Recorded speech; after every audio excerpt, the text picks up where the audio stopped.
Assalamualaikum warahmatullahi wabarakatuh. Sebelumnya izin memperkenalkan diri.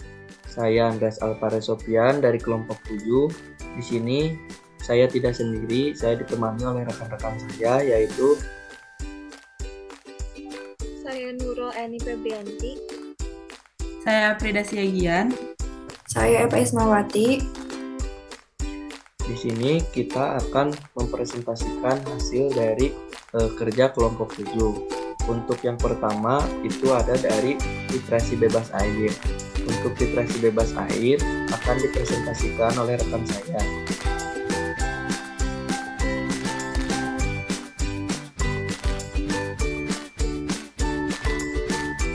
Literasi bebas air. Prinsip percobaan itu penetapan kadar secara volumetri berdasarkan reaksi basa lemah dengan asam kuat di dalam pelarut organik. Tujuannya, menentukan normalitas larutan baku sekunder HClO4 dengan titrasi bebas air. Lakukan validasi metode analisis akurasi penentuan kadar klorfeniramina maleat dan papaverin HCl secara titrasi bebas air. Menentukan kemurnian klorfeniramina maleat dan papaverin HCl dengan titrasi bebas air.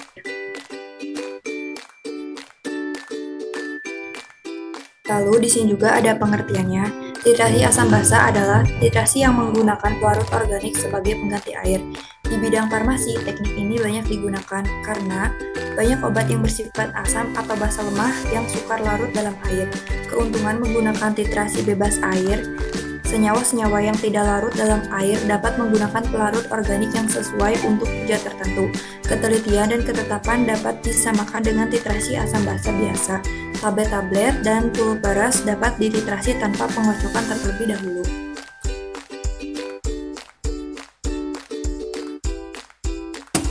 Untuk monografi asam asetat glasial, yang pertama itu nama asam asetat glasial, rumus kimianya CH3COOH, berat molekul 60 gram per mol, pelarutan bercampur dengan mudah pelarut polar atau non-polar lainnya. Pemberian cairan higrofospis tak berwarna dan memiliki titik buku 16,7 derajat Celcius. Monografi asam asetat anhidrida. Namanya asam asetat anhidrida, nama iupaknya etanoil etanoat. Rumus kimia CH3CO2O, berat molekul 102,09 gram per mol. Kelarutan mudah larut dalam air. Pemberian cairan jernih tidak berwarna berbau tajam. Kegunaannya reaksi kimia dan bahan baku industri. Monografi kalium bifalat. Namanya kalium bifalat, nama iupaknya potasium hidrogen falat. Rumus kimia C8H5O4. Berat molekul 202,22 gram per mol. Kelarutan larut dalam air.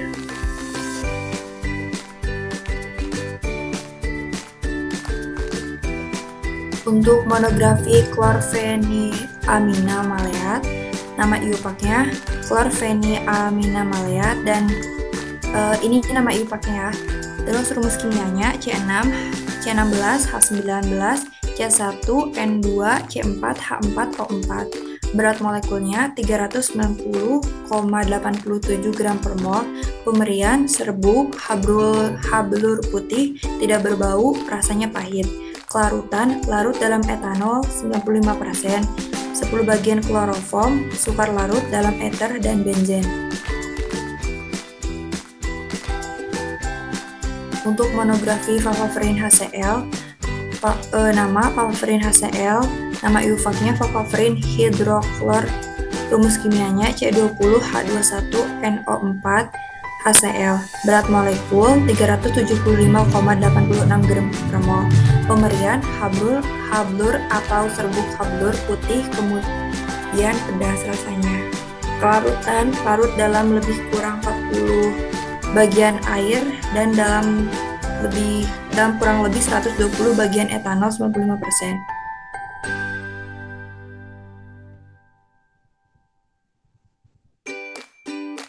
Alat dan bahan. Untuk alatnya ada buret 25 mili, labu Erlenmeyer, gelas ukur 25 mili, beker gelas 250 mili, statif, klem penjepit, kaca arloji, pipet tetes, sepatel logam, kertas perkamen, pipet volum 20 mili, 5 mili, dan 10 mili. Bahannya, larutan HClO4 0,1 N, asam asetat glasial, asam asetat anhidrida, kalium bofolate, larutan Hg asetat 6%, indikator kristal violet, chlorpheniramina, maleat, papaver HCl.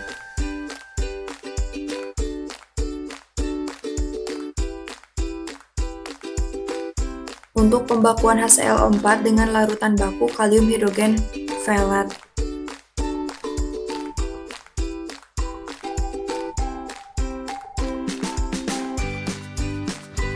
Diagram alirnya, timbang 200 mg KHP, larutkan dalam 15 ml asam asetat glasial, tambahkan 5 tetes asam asetat anhidrida, tambahkan 2 tetes indikator kristal violet, titrasi dengan HClO4 0,1 N hingga terjadi perubahan warna, yaitu dari ungu ke biru kehijauan. Lalu dicatat volume HClO4 yang terpakai. Prosedur dilakukan sebanyak 3 kali, menghitung normalitas HClO4 yang sebenarnya.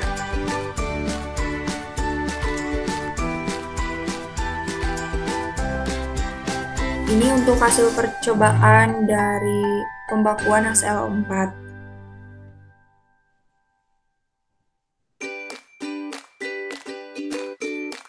Dan ini untuk perhitungan dari hasil pembakuan HClO4. Ini hasil validasi metode analisis. Ini contoh perhitungan berat hasil analisisnya.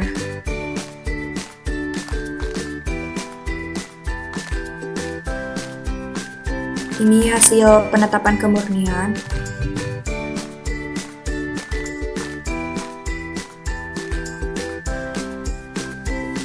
Lalu ini contoh perhitungan penetapan kemurnian. Dan kesimpulannya, zat aktif tidak memenuhi persyaratan kemurnian karena tidak berada dalam rentang 98% sampai 105%.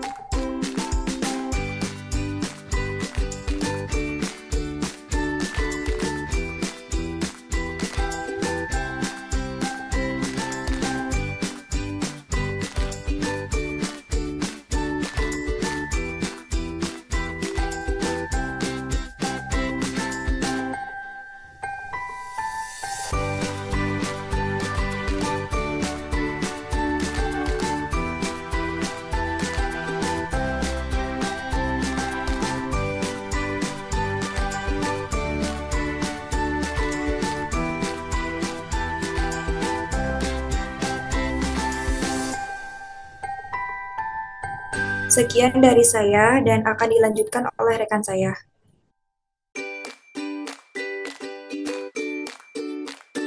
Ya baik, untuk yang selanjutnya itu ada titrasi redoks secara potensiometri.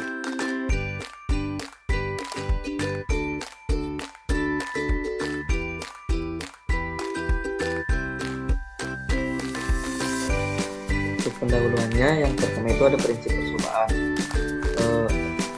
Untuk prinsip percobaannya, penetapan kadar suatu zat secara polimetri berdasarkan reaksi, reduksi, dan oksidasi. Yang kedua, penentuan titik ekivalen dengan mencatat volume per liter yang digunakan ketika terjadi lonjakan potensial sel E. Yang kedua, tujuan percobaan ini yang pertama menentukan normalitas larutan baku sekunder, yang kedua menentukan kemurnian vitamin C secara iodimetri dengan metode konvensional dan potensiometri.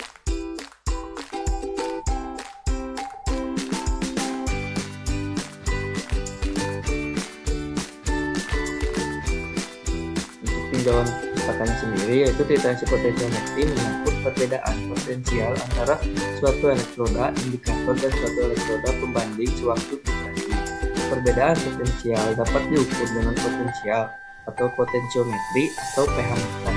Pada umumnya, pengukuran teliti dari perbedaan potensial dilakukan dengan potensiometri. Akan tetapi, untuk ketelitian yang diperlukan dalam titrasi pH meter memberikan hasil-hasil yang memuaskan dan lebih sesuai untuk menggunakannya. Potensiometri merupakan aplikasi langsung dari persamaan binaris dengan cara pengukuran potensial dua elektroda tidak terpolarisasi pada kondisi arus nol.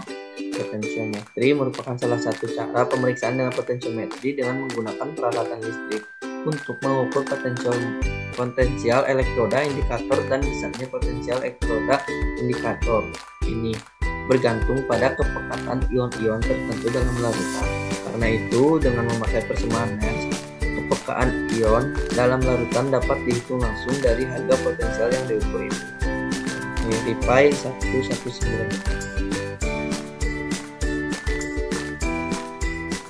Untuk monografi sampelnya sendiri, yang pertama itu ada asam aksobat. Untuk rumus molekulnya itu C6H8O6. Untuk struktur molekulnya terlampir di PTT BM. Berat molekulnya itu 176,13 gram per mol. Untuk larutannya sendiri sudah larut dalam air, agak sukar dalam etanol, tidak larut dalam kloroform, dalam eter, dan dalam benzen. Persyaratan sendiri, asam askorbat mengandung tidak kurang dari 99,0% dan tidak lebih dari 100,5%. Untuk reaksi kimianya, reaksi kimia pembakaran I2 dengan AS203 itu AS203 ditambah 6Na-OH menjadi 2Na3AS03 ditambah H2O. 2Na3AS03 ditambah 2N2O ditambah 212 jadi 2Na3AS 04 ditambah 4HI. 4HI ditambah 4 NaNCO3 menjadi 4NaL ditambah 4H2O ditambah 4CO2. Reaksi kimia vitamin C dengan I2 yaitu C6H8O6 ditambah I2 C6H8O6 ditambah 2I min tambah 2H+.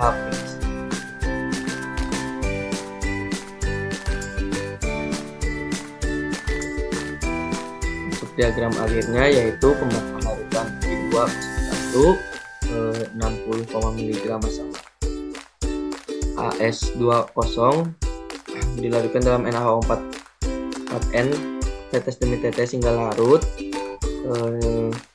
lalu didinginkan dan ditambahkan 25 ml air 12 CO2, lalu dinetralkan dengan HCl4N, kemudian ditambahkan 2 gram NaCO3, ditambahkan lagi 5 ml indikator KNJP, dititrasi dengan larutan iodium 0,1N dan dihitung normalitas I2-nya, lalu terbentuklah warna biru.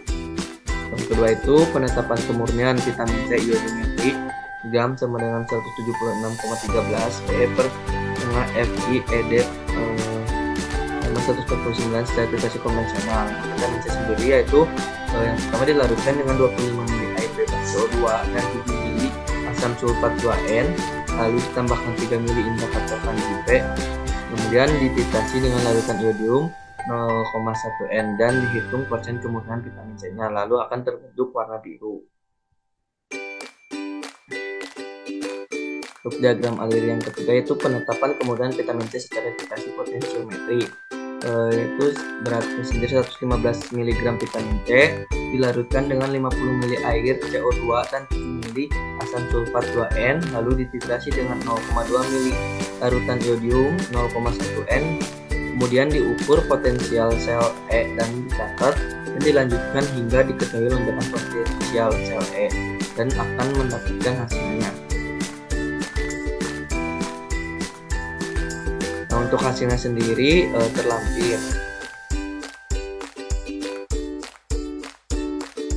Dan untuk hasil penentuan kemurnian vitamin C dengan titrasi konvensional juga ini terlampir.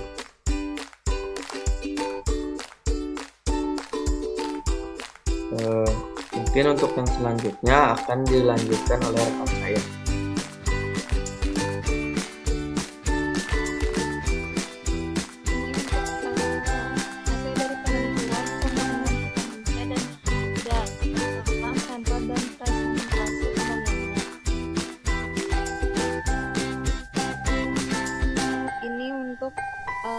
hasil hitung berat vitamin C dalam sampel dan untuk pembahasannya, titrasi redoks adalah penetapan kadar reduktor dan oksidator berdasarkan asas reaksi reduksi dan oksidasi, di mana reduktor akan teroksidasi dan oksidator akan tereduksi dan oksidator akan tereduksi. Agar dapat digunakan sebagai dasar titrasi, maka reaksi redoks harus memenuhi persyaratan umum seperti berikut. Yang pertama, reaksi harus cepat dan sempurna. Yang kedua, reaksi berlangsung secara stoikiometri. Yang ketiga, titik akhir titrasi dapat dideteksi misal dengan bantuan indikator atau secara potensiometrik.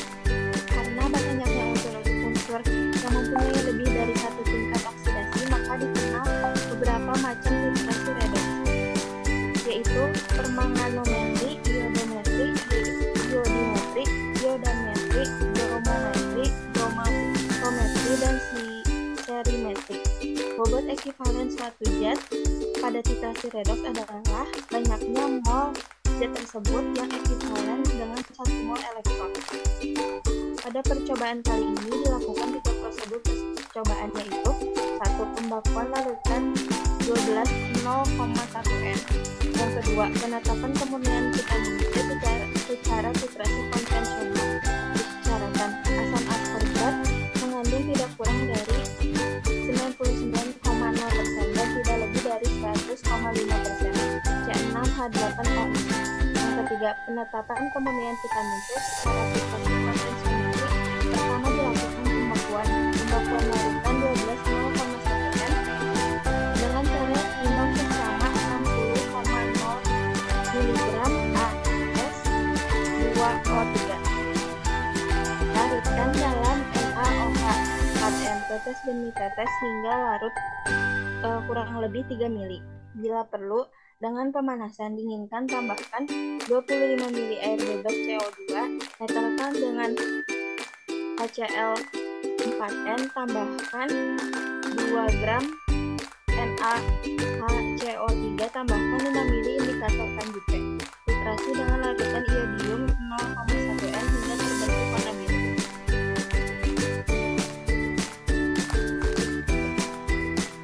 Prosedur selanjutnya yaitu penetapan kemurnian vitamin C secara titrasi konvensional dengan cara timbang sampel 115,0 mg sampel, larutkan dengan 25 mili air bebas CO2 dan 7 mili asam sulfat 2N. Tambahkan 3 mili indikator Kanjupe. Titrasi dengan larutan iodium 0,1 N hingga terbentuk warna biru. Dengan persyaratan asam askorbat mengandung tidak kurang dari 99,0% dan tidak lebih dari 100,5% C6H8O6. Dihitung berat hasil analisis pada setiap titrasi. Diperoleh hasil akurasi persen kemurnian vitamin C dengan rata-rata sebesar 108,7422%. Dilihat dari hasil yang diperoleh. Hasil berikut tidak sesuai dengan literatur yang mana zat aktif berada di rentang 99% sampai 100,5%. Perbedaan angka yang diperoleh dalam ketentuan yang tertera pada literatur dapat disebabkan oleh tidak sempurnanya proses titrasi karena zat yang digunakan pada pembakuan sudah terkontaminasi zat lain. Selain hal tersebut dapat juga disebabkan karena lingkungan pentitrasi, pelarut, atau reaksi yang terjadi masih mengandung air serta faktor penimbangan atau pengukuran. Prosedur terakhir yaitu penetapan kemurnian vitamin C secara potensiometri dengan cara timbang sesama 115,0 mg sampel, larutkan dengan 50 ml air bebas CO2 dan 7 mili asam sulfat 2N.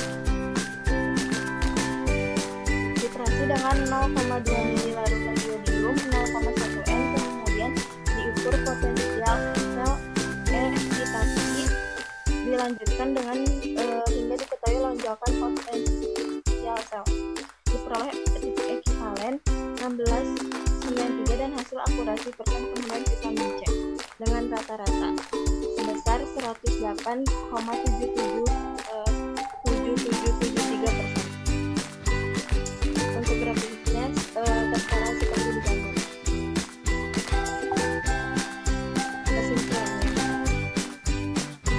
Yang pertama, hasil dari pembuatan I2 diperoleh 0,08 per 2 M. Titik aktif tidak memenuhi persyaratan, kemudian vitamin C dengan titrasi konvensional karena tidak berada pada bintang 99% sampai 105%. Titik aktif tidak memenuhi persyaratan, kemudian vitamin C dengan potensiometri karena tidak berada dalam bintang 99% sampai 100,5%. Perbedaan hasil dari antara titrasi konvensional dan titrasi potensiometri dapat terjadi karena perbedaan ketelitian berdasarkan metode. Sekian dari saya, dilanjutkan kepada rekan saya. Selanjutnya titrasi asam basa secara potensiometri. Prinsip percobaan yang pertama ada penetapan kadar zat secara volumetri berdasarkan reaksi asam dan basa.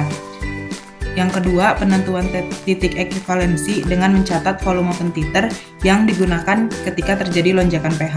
Tujuan percobaan ini yang pertama, menentukan normalitas larutan baku sekunder NaOH, dan yang kedua, menentukan kemurnian asam sitrat monohidrat secara alkalimetri dengan metode konvensional dan potensiometri.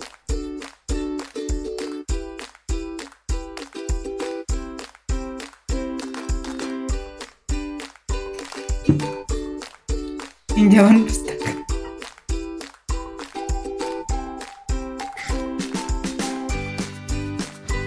Tinjauan pustaka yang A, alkalimetri.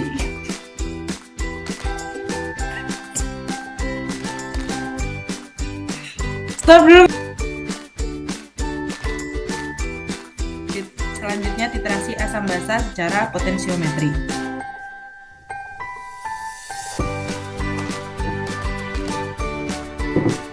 Prinsip percobaan yang pertama ada penetapan kadar zat secara volumetri berdasarkan reaksi asam dan basa. Yang kedua, penentuan titik ekivalensi dengan mencatat volume pentiter yang digunakan ketika terjadi lonjakan pH. Tujuan dari percobaan ini yang pertama menentukan normalitas larutan baku sekunder NaOH, dan yang kedua menentukan kemurnian asam sitrat monohidrat secara alkalimetri dengan metode konvensional dan potensiometri.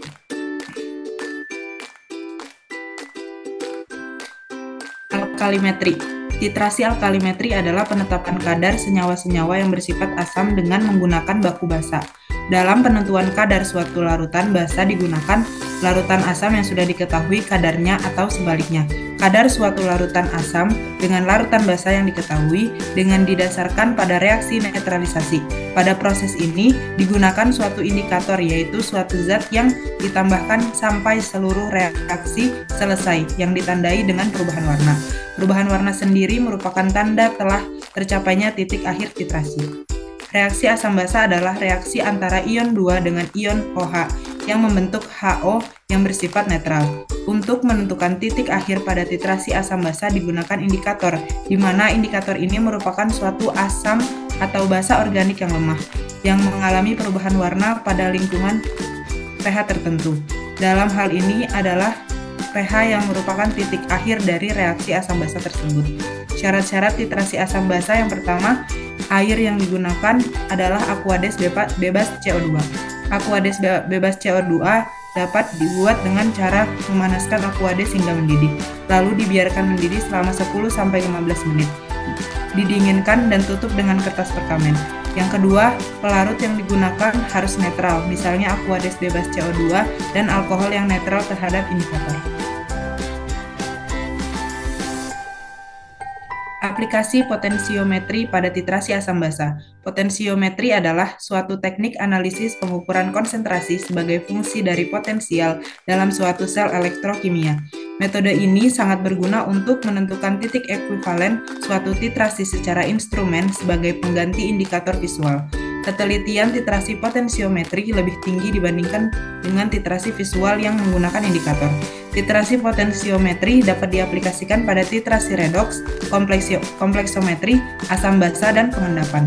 Metode potensiometri dapat diterapkan pada reaksi apapun, asalkan tersedia elektroda indikator yang dapat dipakai untuk memantau aktivitas dari sekurang-kurangnya suatu zat elektroaktif yang terlibat dalam reaksi titrasi. Dalam bidang zat-zat yang dapat ditentukan kadarnya secara titrasi bebas air, analisis farmasi, potensiometri digunakan untuk penentu titik akhir titrasi pada titrasi asam basa, juga titrasi redoks, pengendapan dan pembentukan kompleks. Pada titrasi asam basa secara potensiometri, titik akhir titrasi ditentukan dengan cara menghitung lonjakan pH yang terlihat pada kurva hubungan nilai pH dengan volume titran yang digunakan dalam mili.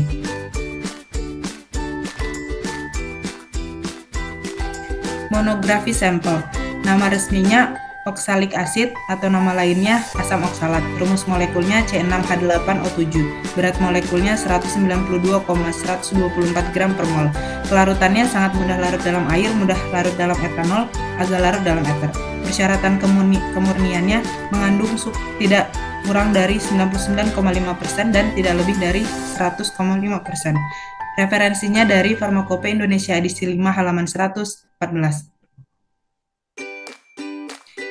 Reaksi. Yang pertama ada reaksi kimia pembakuan NaOH dengan asam oksalat. H2C2O4 ditambah 2NaOH, Na2C2O4 ditambah 2H2O. Yang kedua ada reaksi kimia asam sitrat dengan NaOH. C6H8O7 ditambah 3NaOH, Na3C6H5O7 ditambah 3H2O. Reaksi perubahan warna indikator PP. Mekanisme reaksi perubahan warna indikator terjadi perubahan warna dari induk berwarna menjadi merah muda.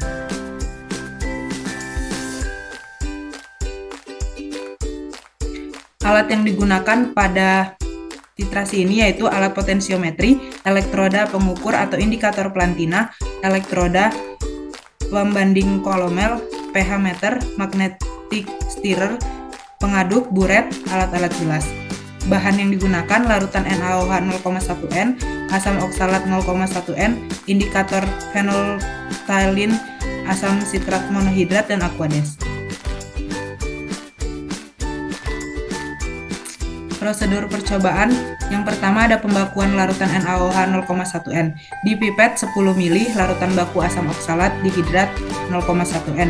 Kemudian tambahkan 2-3 tetes indikator phenolphthalein.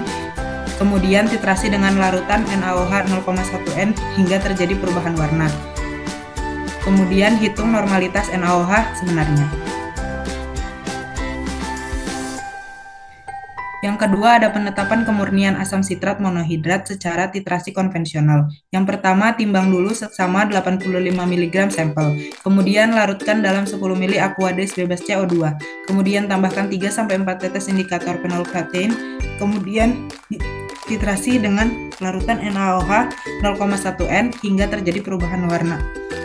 Terakhir, hitung persen kemurnian asam sitrat.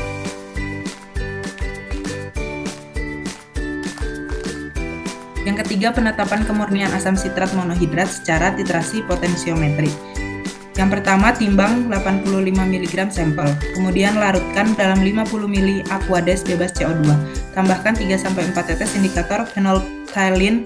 Kemudian titrasi dengan 0,2 ml larutan NaOH. Kemudian diukur perubahan pH dan dicatat. Dan terakhir tambahkan NaOH 0,1N hingga terjadi lonjakan pH.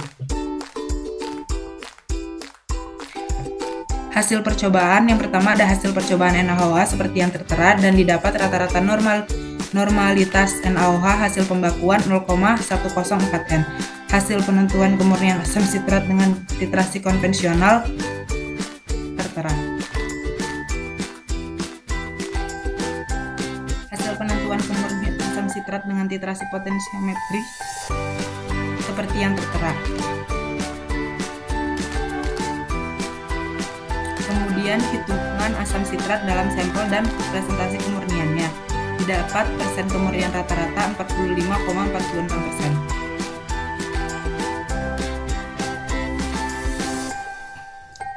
Pembahasan. Potensiometri adalah suatu teknik analisis pengukuran konsentrasi sebagai fungsi dari potensial dalam suatu sel elektrokimia. Metode ini sangat berguna untuk menentukan titik ekuivalen suatu titrasi secara instrumen sebagai pengganti indikator visual. Ketelitian titrasi potensiometri lebih tinggi dibandingkan dengan titrasi visual yang menggunakan indikator. Titrasi potensiometri dapat diaplikasikan pada titrasi-titrasi redoks, kompleksiometri, asam basa, dan pengendapan. Reaksi asam basa adalah reaksi antara ion H+ dengan ion OH- yang membentuk H2O yang bersifat netral. Untuk menentukan titik akhir pada titrasi titrasi asam basa digunakan indikator, di mana indikator ini merupakan suatu asam atau basa organik yang lemah yang mengalami perubahan warna pada lingkungan pH tertentu. Dalam hal ini, pH yang merupakan titik akhir dari reaksi asam basa tersebut. Alat-alat yang diperlukan dalam titrasi potensiometri adalah elektroda pembanding, elektroda indikator, alat pengukur potensial, pH meter, magnetic stirrer, pengaduk, buret, dan alat-alat bilas. Pengukuran potensial dapat dilakukan secara langsung dengan alat potensiometri atau tidak langsung melalui pengukuran pH dengan alat pH meter. Pada penggunaan alat ukur potensiometri, pembacaan potensial dilakukan pada setiap periode penambahan titran. Penambahan titran dihentikan bila nilai potensial terukur relatif tidak berubah pada penambahan volume titran. Setelah terjadi lompatan potensial yang tajam, titik setara atau titik ekuivalen dapat ditentukan dengan membuat kurva hubungan antara potensial terhadap mililiter titran. Volume ini di mana tidak terjadi lompatan tajam dari potensial dinyatakan sebagai volume titik setara. Bahan yang digunakan pada percobaan ini yaitu larutan NaOH 9,1N sebagai pentiter, indikator fenolftalin, asam sitrat monohidrat, dan aquade sebagai CO2, bebas CO2 sebagai pelarut. Sampel yang digunakan pada praktikum ini adalah asam sitrat. Pada percobaan ini dilakukan pembakuan NaOH dan dihitung rata-rata normalitas NaOH. Menentukan kemurnian asam sitrat dengan titrasi konvensional dan menghitung berat hasil analisis dan persen kemurnian.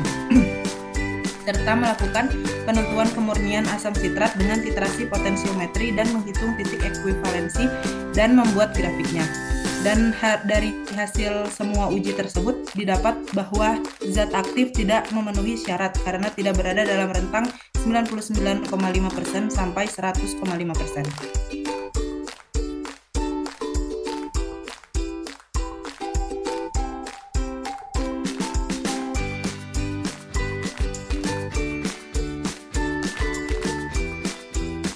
Kesimpulan, yang pertama, titrasi asam basa secara potensiometri dilakukan dengan elektroda pengukur pH meter magnetic stirrer. Yang kedua, sampel yang digunakan yaitu asam sitrat dengan pelarut aquades bebas CO2 dan NaOH 0,1N sebagai pentiter. Pada titrasi asam basa secara potensiometri, titik akhir titrasi ditentukan dengan menghitung lonjakan pH. Kemudian didapat nilai titik ekuivalensi dari percobaan ini yaitu 5,802 ml. Berdasarkan hasil perhitungan rata-rata normalitas NaOH, hasil pembakuan yaitu 0,104N. Hasil penentuan kemurnian asam sitrat dengan titrasi konvensional, persen kemurnian rata-ratanya yaitu 96,117%, yang berarti tidak memenuhi syarat karena tidak berada dalam rentang 99,5% sampai 100,5%. Dan yang terakhir, hasil penentu kemurnian asam sitrat dengan titrasi potensiometri, persen kemurniannya yaitu 45,46%, yang berarti tidak memenuhi syarat karena tidak berada dalam rentang 99,5% sampai 100,5%.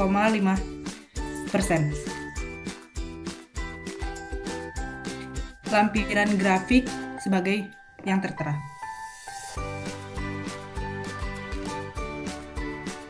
Sekian dari saya kembalikan kepada rekan saya.